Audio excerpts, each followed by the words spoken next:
નમસ્કાર, સૌ કુશળ હશો.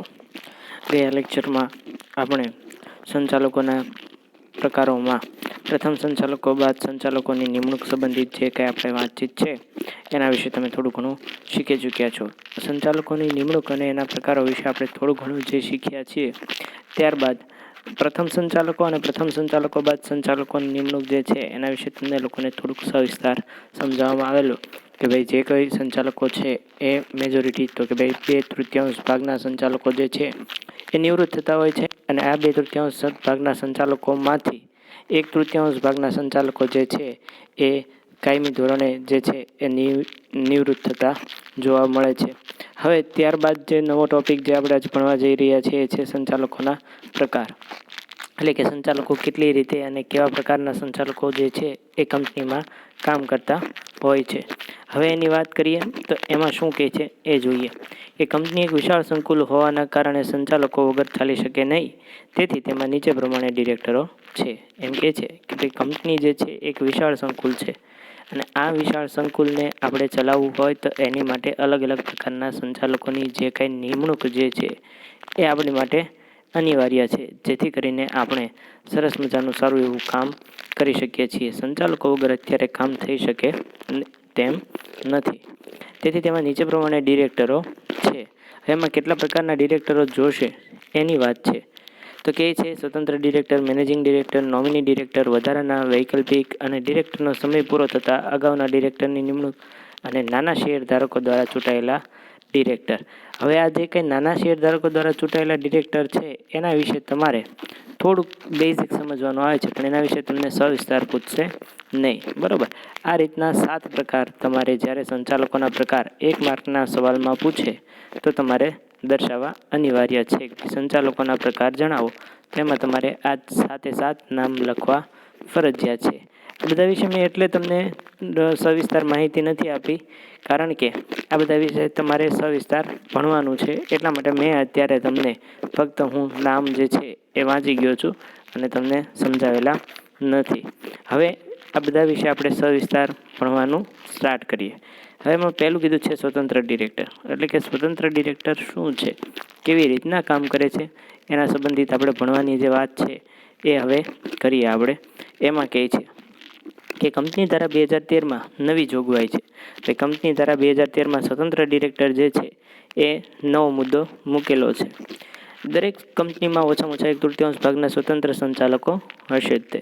એટલે એમ કહે છે કે જે કોઈ કંપની છે એમાં ઓછામાં ઓછા 1/3 ભાગના જે કંઈ સંચાલકો છે એ તમને જોવા મળશે જ. કેન્દ્ર સરકાર જાહેર કંપનીના વર્ગો માટે સ્વતંત્ર સંચાલકની લઘુત્તમ સંખ્યા નક્કી કરી શકે છે. એમ કહે છે કે ઓછામાં ઓછી એક સંખ્યા જે છે એ નક્કી કરવામાં ફરજિયાત આવે છે. સ્વતંત્ર સંચાલક એટલે એવી વ્યક્તિ કે જે મેનેજિંગ ડિરેક્ટર ન હોય અથવા પૂર્ણ સમયના ડિરેક્ટર ન હોય કે નોમિની ડિરેક્ટર ન હોય. જો શું કીધું છે કે સ્વતંત્ર ડિરેક્ટર એટલે એવો હોવો જોઈએ કે જે મેનેજિંગ ડિરેક્ટર પણ ન હોય, પૂર્ણ સમયનો પણ ડિરેક્ટર ન હોય અને નોમિની ડિરેક્ટર પણ ન હોય. પૂર્ણ સમયનો ડિરેક્ટર એટલે કે કંપની ચાલુ થાય ત્યારથી કંપની પૂરી થાય, એટલે કે રોજબરોજનું કામ. માની લો કે સવારે 8 થી 6નો ટાઈમ હોય તો 8 થી 6 જે કોઈ વ્યક્તિ હાજર રહે છે એ જે છે એ પૂર્ણ સમયનો ડિરેક્ટર કહી શકાય. બરાબર. અને નોમિની ડિરેક્ટર, નોમિની એટલે કે કોઈ એનું નામ નોમિનેટ કર્યું ન હોય એવો ડિરેક્ટર પણ હોવો ન જોઈએ. સ્વતંત્ર ડિરેક્ટરની નિમણૂક ડેટા બેંકમાંથી કરવાની હોય છે. જો શું કીધું છે, ડેટા બેંકમાં જ નિમણૂક કરવી પડે. એટલે ડેટા બેંક એટલે એક પ્રકારનું એક માહિતીનો સ્ત્રોત કે જેના દ્વારા તમે સરસ મજાના બધા વ્યક્તિઓ છે એ સિલેક્ટ કરી શકો. કેન્દ્ર સરકાર દ્વારા નિર્દિષ્ટ કરેલી સંસ્થાઓએ આ પ્રકારની ડેટા બેંક ઊભી કરવી પડે છે. તો કેન્દ્ર સરકારે જેને પણ આવું માર્ગદર્શન આપ્યું હશે એ લોકોએ આવી ડેટા બેંક જે છે એ બનાવવી પડતી હોય છે, જેમાં સ્વતંત્ર સંચાલક તરીકે કામ કરવાને લાયક ઈચ્છુક વ્યક્તિઓના નામ, સરનામા અને લાયકાતો દર્શાવવાની હોય છે. જો ડેટા બેંક એટલે શું, તો એનામાં તમને આ સવાલ એનો જવાબ છે કે ડેટા બેંક એટલે શું. તો ડેટા બેંક એટલે કે જ્યાં જે કોઈ વ્યક્તિ સંચાલક તરીકે કામ કરવાને લાયક છે, એને ઈચ્છા છે અને એ વ્યક્તિઓના નામ, સરનામા, એની લાયકાતો, એની ડિગ્રી કેટલી છે, બધી વસ્તુ દર્શાવવાની હોય છે. આવી પસંદગી કરતી વખતે કંપનીએ યોગ્ય સાવચેતી રાખવી જોઈએ અને તેની નિમણૂક સામાન્ય સભામાં માન્ય કરેલી હોવી જોઈએ. એમ કહે છે કે આ વ્યક્તિઓ જે છે એની તમે પસંદગી કરો ત્યારે તમારે સાવચેતી રાખવાની છે અને જરૂર પડે તો જ તે એની લાયકાતો અને એની નિમણૂક સામાન્ય સભામાં તમારે કરવી પડતી હોય છે. પછી કહે છે સ્વતંત્ર સંચાલકની મુદત સળંગ 5 વર્ષની હોય છે. જો કેટલા વર્ષ માટે? 5 વર્ષ માટે તમે એની નિમણૂક કરી શકો છો. રાષ્ટ્રપતિની જેમ કે ભાઈ જે તે દેશના રાષ્ટ્રપતિને તમે 5 વર્ષ માટે, આપણે ભારતમાં 5 વર્ષ માટે રાષ્ટ્રપતિની નિમણૂક થાય છે એની જેમ સ્વતંત્ર સંચાલક પુનઃ નિમણૂકને પાત્ર છે, પરંતુ તે અંગે કંપનીએ ખાસ ઠરાવ પસાર કરવો જોઈએ અને બોર્ડના અહેવાલમાં આવી નિમણૂકની જાહેરાત કરવી જોઈએ. એમ કહે છે કે તમારે આની માટે જો કોઈ વ્યક્તિ ડિરેક્ટર તરીકે કામ કરે છે અને એને ફરી વખત તમારે ડિરેક્ટર તરીકે રાખવો છે તો એ સંજોગોમાં તમારે એને શું કરવું પડશે? તો કે ભાઈ એની માટે ખાસ ઠરાવ પસાર કરવો પડે અને બોર્ડના અહેવાલમાં આની મંજૂરી પણ આપવી પડે કે ભાઈ શા માટે તમે આને ફરી વખત ડિરેક્ટર તરીકે રાખો છો એ જાહેરાત કરવી પડે. તેમાં પસંદ કરાયેલ વ્યક્તિને સ્વતંત્ર સંચાલક તરીકે નિમવાના કારણોનો નિર્દેશ થવો જોઈએ. શું કહે છે કે ભાઈ તમારે એના કારણ દર્શાવવા છે. કારણ દર્શાવવા પડશે કે શા માટે તમે આ વ્યક્તિને ફરી 5 વર્ષ માટે નોકરીએ રાખો છો.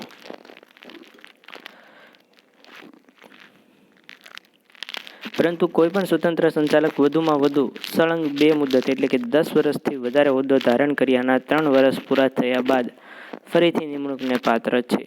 એટલે કે એ વધુમાં વધુ કેટલા વર્ષ સુધી કામ કરી શકશે સ્વતંત્ર સંચાલક તરીકે? 10 વર્ષ સુધી. એટલે કે 5-5 વર્ષની 2 ટર્મ. જેમ અમેરિકાના રાષ્ટ્રપતિ જે છે એને તમે 10 વર્ષ માટેની જ નિમણૂક થાય, પછી એ નિમણૂક થઈ શકે નહીં. પણ સ્વતંત્ર સંચાલકમાં શું કીધું છે કે ભાઈ જે કોઈ વ્યક્તિ 5-5 વર્ષની 2 મુદત પૂરી થઈ જાય પછી શું કીધું છે 3 વર્ષ પૂરા થઈ ગયા બાદ જ ફરીથી એને નિમણૂકને પાત્ર બને છે. એ સિવાય એ નિમણૂકને પાત્ર બનતા નથી. અહીંયા એક તમને ઉદાહરણ આપીએ કે દાખલા તરીકે કોઈ પણ વ્યક્તિ જે છે એ ડિરેક્ટર તરીકે 2010માં સિલેક્ટ થયા છે. હવે કેટલા વર્ષ સુધી એ કામ કરે છે? 10 વર્ષ. એટલે કેટલો સમય થયો? 2020. 2020 સુધી સળંગ કામ કરી શકશે. પછી શું કીધું છે? 3 વર્ષ પૂરા કરવાના. 3 વર્ષ સુધી એને રાખવાના નથી. એટલે કે આ જે વ્યક્તિ 2010માં સિલેક્ટ થયો છે અને 2020માં એનું પૂરું થાય છે, પછી 3 વર્ષ એટલે કે 2023 સુધી આપણે એને ડિરેક્ટર તરીકે રાખવાના નથી. 2024થી તમે રાખવા હોય તો એને તમે ડિરેક્ટર તરીકે રાખી શકો છો. ફરી ઉદાહરણ, 2010માં ભાઈ સિલેક્ટ થાય છે, 10 વર્ષ સુધી કામ કરે છે, એટલે 2020માં એનું પૂરું થશે. 2020માં પૂરું થયા પછી 3 વર્ષનો સમયગાળો જે છે એ તમારે રાખવાનો છે અને ત્યાર પછી 2023 સુધી એને આપણે ડિરેક્ટર તરીકે રાખી શકશું નહીં અને 2024માં ફરી વખત એને સ્વતંત્ર સંચાલક તરીકે રાખવા હોય તો રાખી શકીએ છીએ. બરાબર. હવે શું કહે છે તેના વિશેની વાત કરીએ કે આ 3 વર્ષ દરમિયાન સ્વતંત્ર ડિરેક્ટરને કંપનીમાં કોઈ પણ હેસિયતથી સીધી કે આડકતરી રીતે જોડી શકાય નહીં. જો કોઈ પણ રીતે તમે દેખીતી કે અદેખીતી રીતે કોઈ પણ રીતે તમે એને ડિરેક્ટર તરીકે જોડી શકતા નથી કે નોકરીએ રાખી શકતા નથી. સ્વતંત્ર સંચાલકની નિમણૂક વખતે નીચેની બાબતો ધ્યાનમાં રાખવી જરૂરી છે. હવે કઈ કઈ બાબતો તમારે ધ્યાનમાં રાખવાની છે સ્વતંત્ર સંચાલક તરીકે કોઈ વ્યક્તિને નિમણૂક આપો ત્યારે એની વાત છે. પહેલું, સ્વતંત્ર સંચાલક તરીકે નિમણૂક પામેલ વ્યક્તિ બોર્ડના મત પ્રમાણે જે તે ક્ષેત્રમાં નિષ્ણાત, અનુભવી અને કાબેલ હોવી જોઈએ. શું કહે છે? જે વ્યક્તિને તમે ડિરેક્ટર તરીકે રાખો છો સ્વતંત્ર સંચાલક તરીકે, એ કોઈ પણ ફિલ્ડમાં જે છે એ નિષ્ણાંત, અનુભવી અને કાબેલ હોવો જોઈએ. એટલે કે કામ કરવાને લાયક હોવો જોઈએ. આવી વ્યક્તિ કંપની કે ગૌણ કંપની કે સહાયક કંપનીના સ્થાપક હોવા જોઈએ નહીં. એટલે કે એ કોઈ પણ કંપની હોય, ગૌણ કંપની હોય, મુખ્ય કંપની હોય કે સ્થાપક કંપની હોય, એમાં આ વ્યક્તિ સામેલ હોવો જોઈએ નહીં. સંચાલક તરીકે હોવો જોઈએ નહીં. સ્થાપક તરીકે હોવો જોઈએ નહીં. આવી વ્યક્તિ કંપનીના કોઈ પણ સ્થાપક કે સંચાલકના સગા હોવા જોઈએ નહીં. એટલે કે કોઈ પણ વ્યક્તિના એને સગા તરીકે પણ રાખવાનો નથી. જો સગા તરીકે રાખશું તો પણ એ નિમણૂકને પાત્ર નથી. એટલે કે સગા સંબંધી પણ હોવા જોશે નહીં. સગા સંબંધી હશે તો પણ તમે એને સ્વતંત્ર સંચાલક તરીકે કંપનીમાં રાખી શકશો નહીં. બરાબર છે. આગળ કહે છે,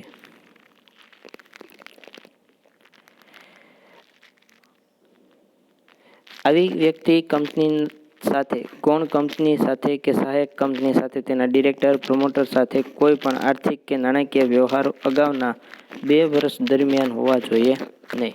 એટલે કે જે વ્યક્તિને આપણે કંપનીમાં સ્વતંત્ર સંચાલક તરીકે રાખીએ છીએ એ વ્યક્તિને એના કોઈ પણ કંપનીના સ્થાપકો કે ડિરેક્ટરો સાથે એને જ્યારે નિમણૂક આપી છે એના 2 વર્ષ પહેલાંથી કોઈ પણ પ્રકારના નાણાકીય વ્યવહાર હોવા જોઈએ નહીં. નાણાકીય વ્યવહાર હશે તો પણ એ વ્યક્તિને સ્વતંત્ર ડિરેક્ટર તરીકે આપણે રાખી શકશું નહીં. એટલા માટે કહે છે કે આ વ્યક્તિના કોઈ પણ પ્રકારના નાણાકીય વ્યવહારો જ્યારે એની નિમણૂક થાય છે એના 2 વર્ષ અગાઉથી એક રૂપિયો પણ એને લીધેલો હોવો જોઈએ નહીં.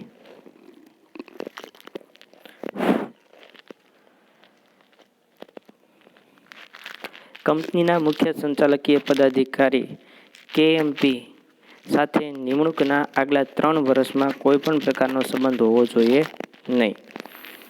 હવે ધોરણ 11 SP વિભાગ ચેપ્ટર નંબર 2 જે છે એમાં તમે KMP વિશે ભણી ચૂક્યા છો. કી મેનેજરિયલ પર્સોનેલ એટલે કે મુખ્ય સંચાલકીય વ્યક્તિ, કે જે વ્યક્તિને તમે નિમણૂક આપો છો સ્વતંત્ર સંચાલક તરીકે એને કંપનીના KMP એટલે કે બધા સંચાલકો, સેક્રેટરી, આ જે વ્યક્તિઓનો સમાવેશ KMPમાં થાય છે એમાંના કોઈ પણ વ્યક્તિ સાથે નાણાકીય સંબંધો હોવા જોશે નહીં. હવે કીધું છે મેનેજિંગ ડિરેક્ટર. જો તમને આ જે 5 મુદ્દા છે એ 2 અથવા 3 માર્કમાં પૂછવા હોય તો પૂછી શકે છે. એટલા માટે દરેક જણા નોંધ કરતા રહેશો. હવે કહે છે મેનેજિંગ ડિરેક્ટર. મેનેજિંગ ડિરેક્ટરને કાર્યકારી સંચાલક તરીકે પણ ઓળખવામાં આવે છે. જે તમને પૂછવું હોય તો 1 માર્કના MCQ અથવા 1 વાક્યના સવાલમાં તમને પૂછી શકે છે કે મેનેજિંગ ડિરેક્ટર બીજા કયા નામે ઓળખી શકાય છે, તો કાર્યકારી સંચાલક તરીકે પણ એને તમે ઓળખી શકો છો. વર્તમાન સમયમાં વાણિજ્ય વ્યવસ્થાપનનું વિશાળ ઉત્કૃષ્ટ ઉદાહરણ એટલે કંપની સ્વરૂપ.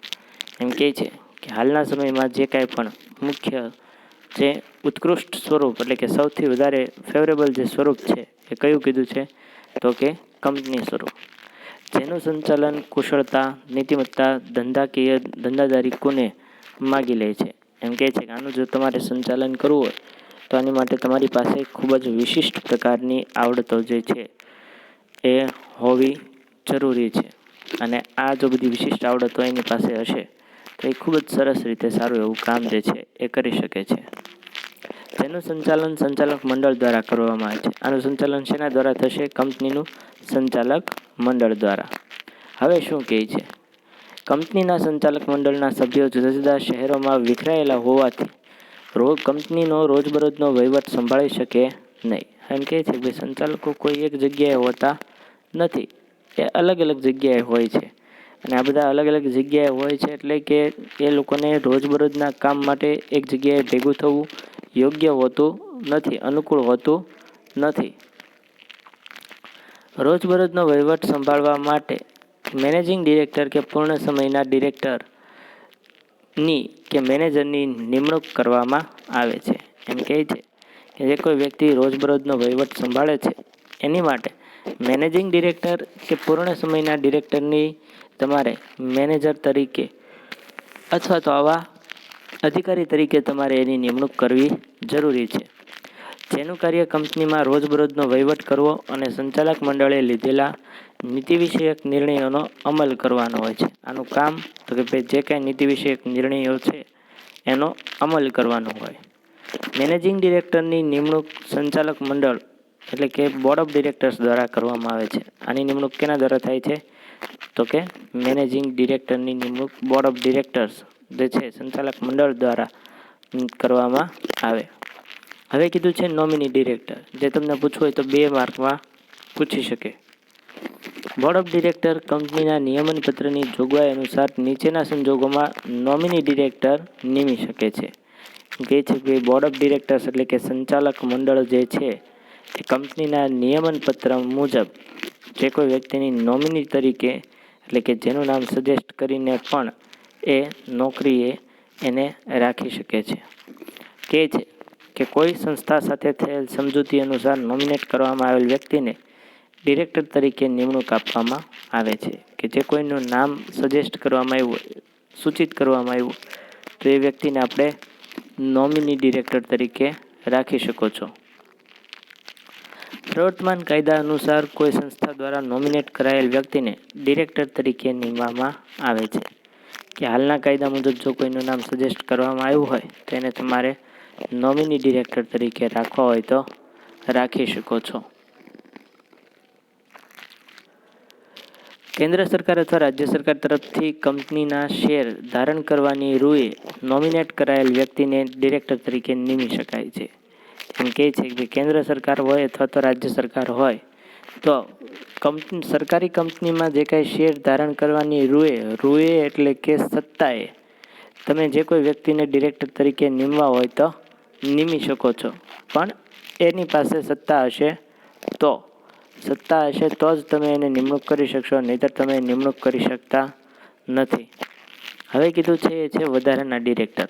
વધારાના ડિરેક્ટર એટલે શું છે એની વાત કરીએ.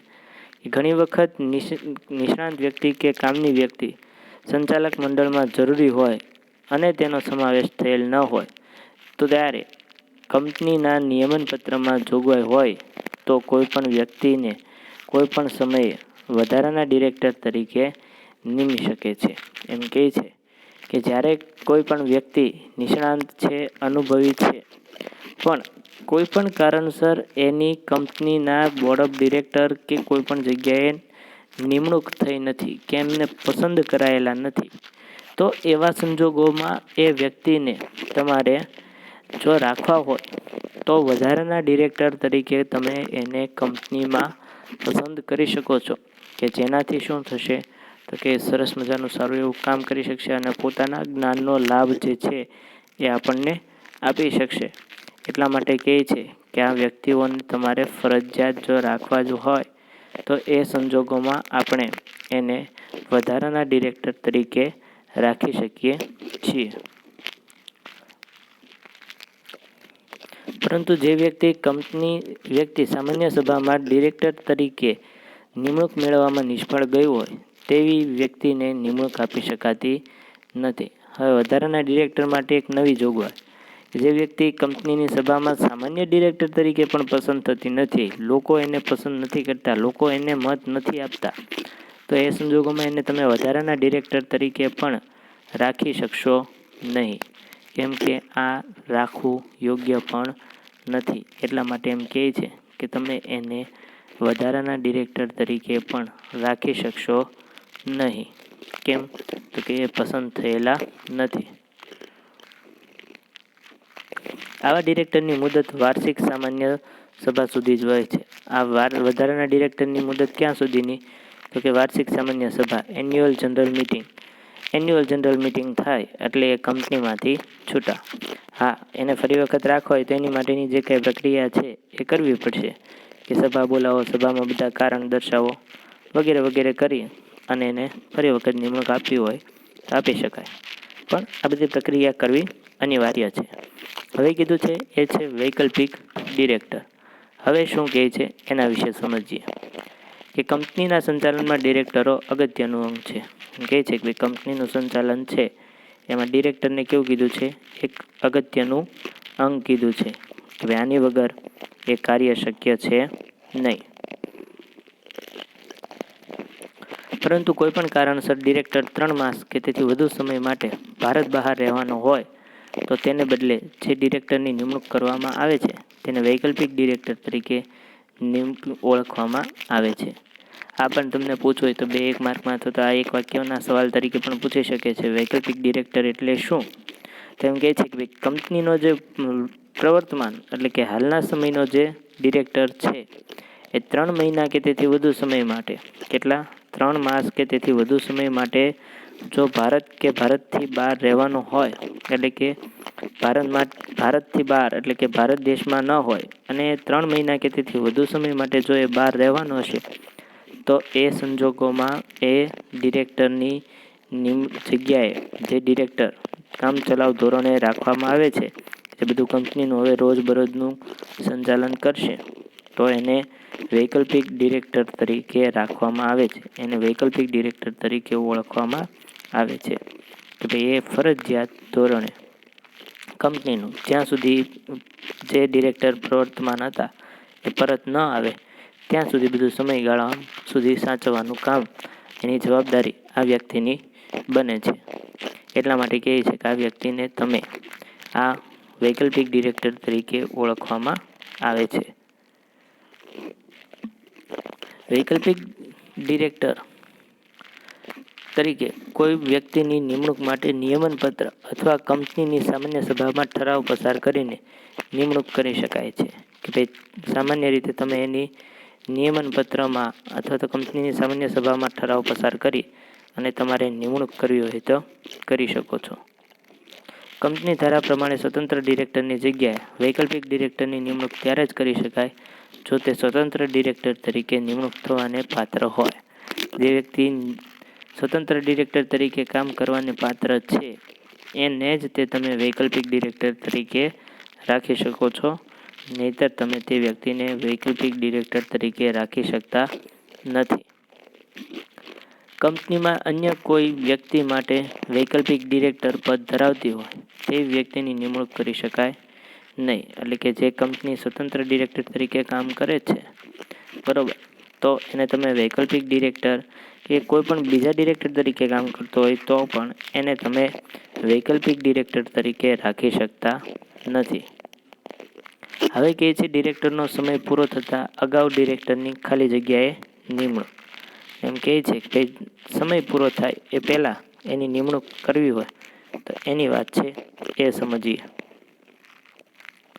કંપની ધારા અનુસાર કંપનીએ સામાન્ય સભામાં ડિરેક્ટરના હોદ્દાની મુદત પૂરી થતાં પહેલાં તેને દૂર કરવામાં આવે કે તે મુદત પૂરી ન કરી શકે ત્યારે નિયમનપત્રને આધીન બોર્ડ ઓફ ડિરેક્ટર્સ પોતાની સભામાં ખાલી પડેલ જગ્યાએ ડિરેક્ટર નિમી શકે અથવા કેન્દ્ર સરકાર નિમણૂક કરી શકે છે.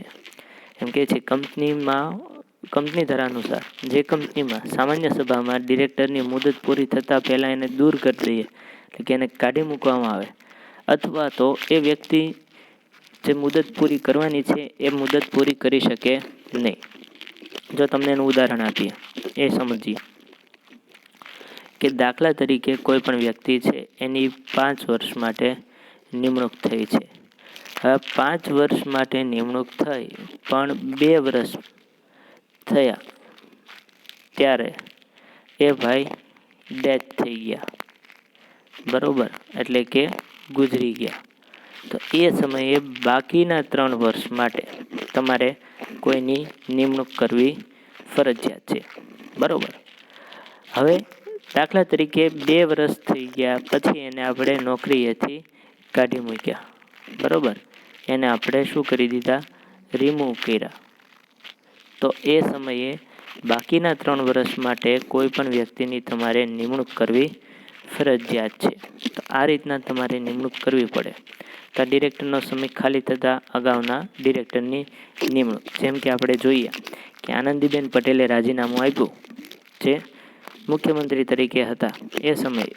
આનંદીબેનના ગયા પછી જે સમયગાળો બચ્યો હતો એ સમયગાળો પૂરો કરવા માટે વિજયભાઈ રૂપાણીને આપણે જે છે એ મુખ્યમંત્રી બનાવેલા. પછી તો કે ભાઈ સામાન્ય ચૂંટણીમાં ફરી વખત એ લોકો પસંદ થયા એટલે એમને ફરી વખત મુખ્યમંત્રી બનાવવામાં આવેલા. તો આ રીતના તમારે એની નિમણૂક કરવી ફરજિયાત છે. આ ડિરેક્ટર જે ડિરેક્ટરની જગ્યાએ નિમાયેલા હોય તો તે ડિરેક્ટરની ખાલી જગ્યા ખાલી થયેલ ન હોત ત્યાં સુધી, તેણે હોદ્દો ભોગવેલ હોત ત્યાં સુધીના સમય માટે હોદ્દો ધરાવી શકે છે. ડિરેક્ટરનો હોદ્દો નીચેના સંજોગોમાં ખાલી થાય. તો કેવા સંજોગોમાં એને તમે રાખો છો અને કેટલા સમય માટે? જેમ હમણાં સમજાવ્યું એમ 5 વર્ષ માટેની નિમણૂક કરી હતી, પણ એ 2 વર્ષ સુધી જ તે કામ કર્યું. તો બાકીના 3 વર્ષ માટે તમારે કોઈને રાખવા હોય તો તમે રાખી શકો છો. હવે કેવા સંજોગોમાં આ હોદ્દો ખાલી થાય એની વાત છે. તો કંપનીની સામાન્ય સભામાં સંચાલક મંડળમાં ડિરેક્ટરને દૂર કરવામાં આવે. હવે સભામાં જ તેને એવો નિર્ણય લઈએ છીએ કે વ્યક્તિને આપણે કાઢી મૂકીએ છીએ, એને નોકરીએ રાખતા નથી. તો બરોબર. બીજું કે છેલ્લા 12 માસ દરમિયાન સંચાલક મંડળની સભાઓમાં પરવાનગી મેળવ્યા વગર ગેરહાજર હોય, એટલે કે મંજૂરી લીધા વગર એ ગેરહાજર હશે તો પણ એને કાઢી મૂકવાના છે. ત્રીજું કહે છે અસ્થિર મગજનો થાય, મૃત્યુ પામે અથવા તો નાદાર જાહેર થાય. બરોબર. આ 3 મુખ્ય સંજોગો તમારે યાદ રાખી લેવાના. આ સંપૂર્ણ એસપીમાં તમને આવશે જ તે. એક અસ્થિર મગજનો, જેને આપણે સાદી ભાષામાં કહીએ તો વ્યક્તિ ગાંડો થઈ જાય. પછી કીધું છે મૃત્યુ પામે. હવે ત્યાં કોઈનું આપણું ચાલતું નથી, બોલાવો આવે એટલે આપણે જવું પડે, તે મૃત્યુ પામે. અને પછી કીધું છે નાદાર જાહેર થાય, એટલે કે વ્યક્તિ નાદાર જાહેર કરવામાં આવે છે અથવા તો પોતે જાહેર થયો છે તો પણ એને કાઢી મૂકવામાં આવે.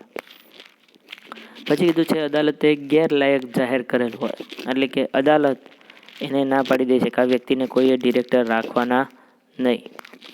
હવે કીધું છે નૈતિક અધઃપતન કે અન્ય ગુનાના કારણસર અદાલત તરફથી દોષિત જાહેર કરવામાં આવે. હવે જો તમને સારી ભાષામાં નૈતિક અધઃપતન આનો મતલબ શું, તો ખાસ તમે લોકો આ શબ્દની નીચે અંડરલાઈન કરી એનો મતલબ લખી લ્યો.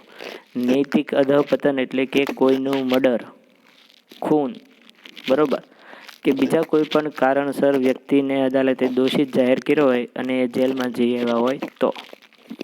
કંપનીમાં પ્રત્યક્ષ કે પરોક્ષ હિત છુપાયેલું હોય અને કરાર કરેલું હોય પણ જાહેર કરવામાં નિષ્ફળ જાય. પોતે કોઈ પણ જગ્યાએથી છુપો નફો લે છે પણ એ જાહેર કરતો નથી તો પણ એને કાઢી મૂકવાનો છે. પછી કહે છે ખાનગી કંપની પોતાના નિયમન પત્રમાં બીજા કોઈ પણ કારણો સમાવી શકે છે. આવી ખાલી પડેલી જગ્યાએ ડિરેક્ટરની નિમણૂક કરવામાં આવે છે. એટલે કે જે કોઈ નિયમન પત્રમાં તમારે બીજા કોઈ કારણ સમાવેશ કરવા હોય તો કરી શકો છો, અને આવા બધા કારણસર એને તમે નોકરીએથી કાઢી પણ મૂકો છો. હવે કહે છે નાના શેર હોલ્ડર દ્વારા ચૂંટાયેલા ડિરેક્ટર, એટલે નાના શેર ધારકોની વાત છે. કંપની ધારા 2013 પ્રમાણે નોંધાયેલ કંપનીને નિયત કરવામાં આવે તે રીતે નાના શેર હોલ્ડર એક ડિરેક્ટરની નિમણૂક કરી શકે છે. એટલે કે 2013માં નવો નિયમ છે કે નાના શેરધારકોને પણ એક સંચાલકની પસંદગી કરવાની છૂટ આપવામાં આવી છે.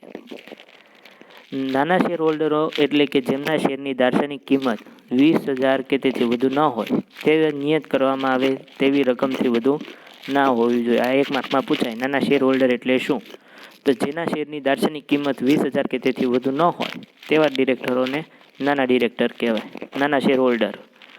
વધુમાં એવી પણ જોગવાઈ છે કે આવા નાના શેર હોલ્ડરની સંખ્યા જે તે કંપનીમાં ઓછામાં ઓછી 1,000 હોવી જોઈએ. આ પણ તમને એક માર્કમાં પૂછી શકે કે નાના શેર ધારકોની કેટલી સંખ્યા હોવી જોઈએ, તો 1,000. હવે એક આ વધારાનો પ્રકાર જે છે તમને ભણવામાં આપ્યો છે, જે તમારે ભણી લેવાનો છે, યાદ રાખવાનો છે. આમાંથી એક માર્કના સવાલ કે MCQના સવાલ જે છે એ પૂછાઈ શકે છે. તો કહે છે કે નવા કંપની ધારા અનુસાર એવી જોગવાઈ કરવામાં આવેલી છે કે દરેક નોંધાયેલી અને જે કંપનીની ભરપાઈ થયેલી શેર મૂડી ₹100 કરોડ કે તેથી વધુ હોય તેવી કંપનીઓના વર્ગમાં ઓછામાં ઓછા એક સ્ત્રી ડિરેક્ટરની નિમણૂક કરવી પડે. એમ કહે છે કે નવા કંપની ધારા મુજબ આ નિયમ છે કે જે કોઈ કંપની નોંધાયેલી છે અને જેની મૂડી 100 કરોડ કે તેથી વધુ છે તો ત્યાં તમારે એક સ્ત્રી ડિરેક્ટર તરીકે કોઈ પણ એક સ્ત્રીની ડિરેક્ટર તરીકે નિમણૂક કરવી ફરજિયાત છે. મિત્રો, આ જે બધા પ્રકારો શીખ્યા છીએ એના વિશેનો આ તમે સંપૂર્ણ વિડીયો મહેરબાની કરીને તમને ખાસ વિનંતી કરવામાં આવે છે, મહેરબાની કરીને તમે આ વિડીયો સંપૂર્ણ જોજો, કેમ કે આમાં બધા ડિરેક્ટરના પ્રકાર વિશે સમજાવવામાં આવ્યું છે. એટલે મહેરબાની કરીને તમને ખાસ વિનંતી છે કે પ્લીઝ તમે લોકો આ જે કાંઈ વિડીયો છે એ સંપૂર્ણપણે જુઓ, પૂરેપૂરો જુઓ, જેથી કરીને તમને પ્રશ્ન ન રહે, અને પ્રશ્ન હોય તો સેશનમાં તમે પૂછી શકો. એટલા માટે પ્લીઝ વિડીયો જોજો. આભાર. આપ સૌનો ખૂબ ખૂબ આભાર. Thank you.